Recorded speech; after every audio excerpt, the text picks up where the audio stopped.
this past Tuesday night's West Coast Swing lesson at Culver Run Dance Hall. That's December 9th. First, we want to remind you about our dance this weekend on Saturday, December 13th, is our second Saturday dance, but this one's special because it's our annual holiday party.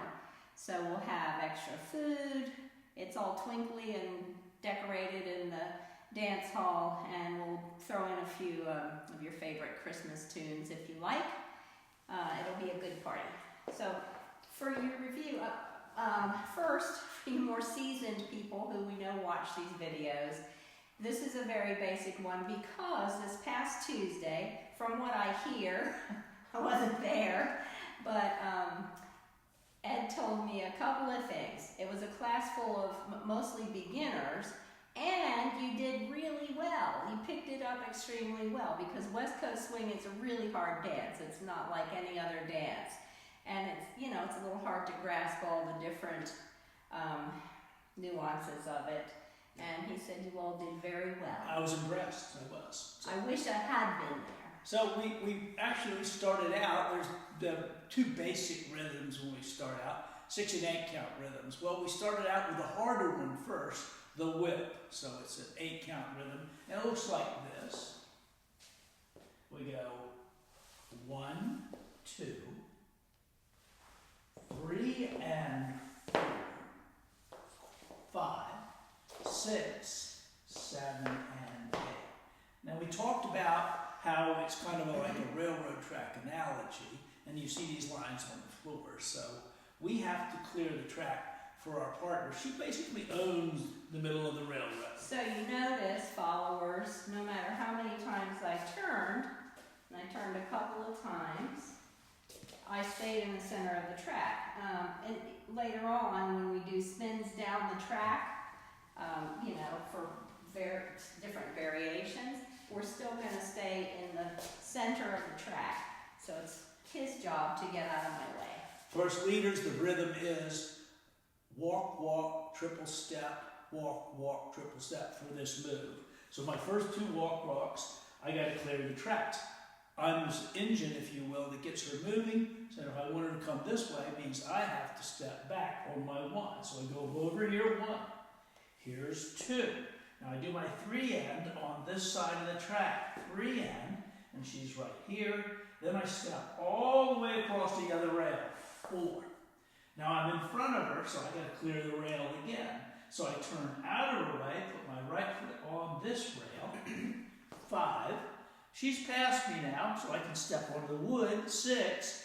And then we made this point in West Coast. It has something that's unique. It's called an anchor step, which is the last triple is pretty much in place, kind of setting up the next move. So it goes triple step with that 7 and 8. Right. So for the followers, it is, because he's leading us to do this. I don't think about any of this. I'm doing this because I'm connected to him, and this is where the energy is taking me. 1, about a quarter turn, 2, about a quarter turn, 3 and 4. And on 4 of an 8 count move, followers, you're over the ball of your right foot, which is pointed between his feet at this point because he's straddling the track. So this is 4. Then another about a quarter turn, 5, 6, stretch away. Yeah, so we didn't get into this much, but how does she know to turn and how much to turn? Well, we talked about this is kind of our suspension bridge, and this is the connection that we have in West Coast. In ballroom, you know, we're framed up like this, so she feels us differently. Here, I'm depending, or we're dependent on this connection going down through my arm, up into her back. So, and she holds this, so when we've already got a little bit of tug of war going, which is before we even start. So this is kind of our starting point, and as the energy builds up, she releases herself. Now, what causes her to turn? She doesn't let her arm come out, so as I step here, she brings in. As I rotate, it causes her to rotate too. And then I let her come to me. Now, here's an important point. This is 3 and. Followers, followers, when you feel that hand on your back, you stay in it. That's your connection. So you want to keep contact with that hand until he removes it. Yeah. And then she only comes forward. I might bring her a little bit forward, or I might leave her. This is 3 up. I might leave her right here on the 4. But I got to step across. And if I do, I might bring her slightly forward, but she doesn't come out of the hand. So here's where I'm over the ball with my right foot pointed between his feet. So now, and like all of these turns, we rotate before we step. So we go, and step, step, triple step. Good. So that's the whip. Okay. Yeah, the rest of it's easy. 6 count moves, 2 walks with 2, followed by 2 triples. So the first one, we're taking her down our left side. That means leaders, you're turning your left shoulder back. Goes back.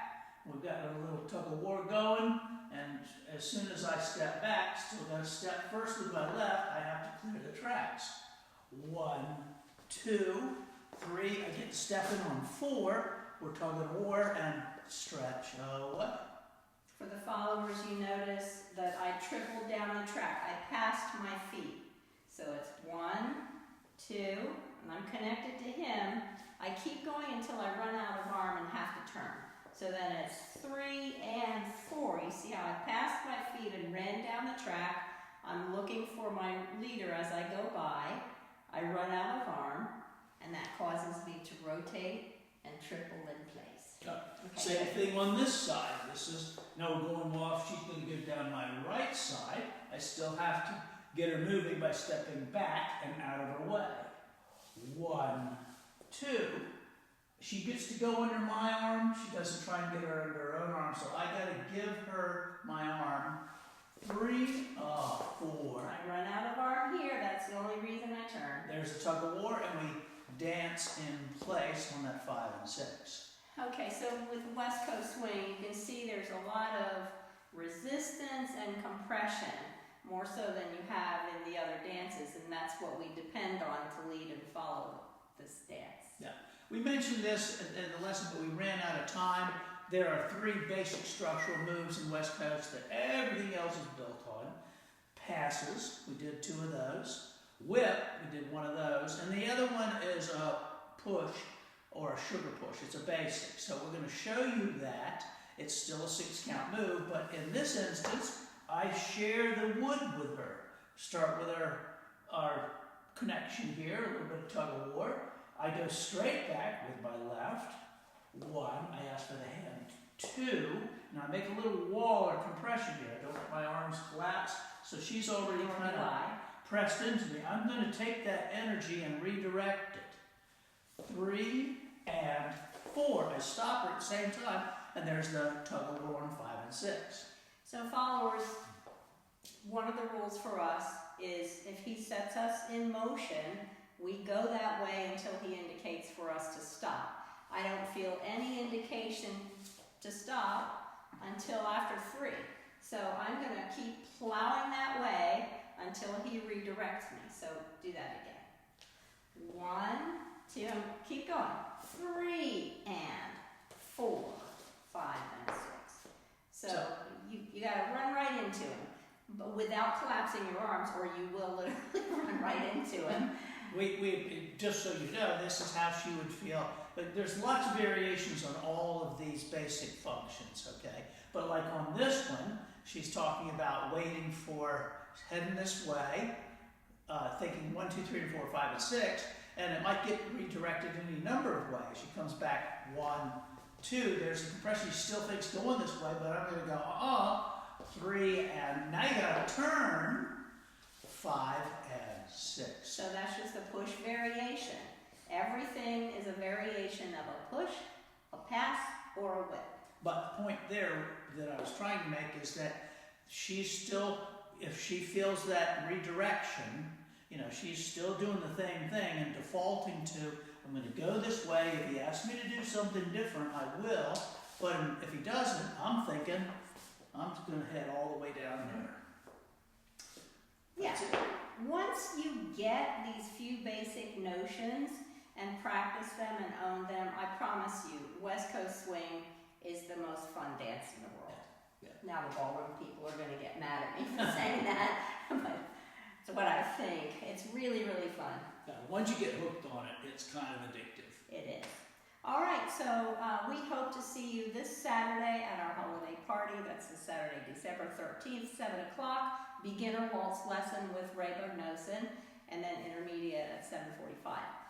And then the dance from 8:30 to 11. So we hope to see you at Colburn Run this Saturday.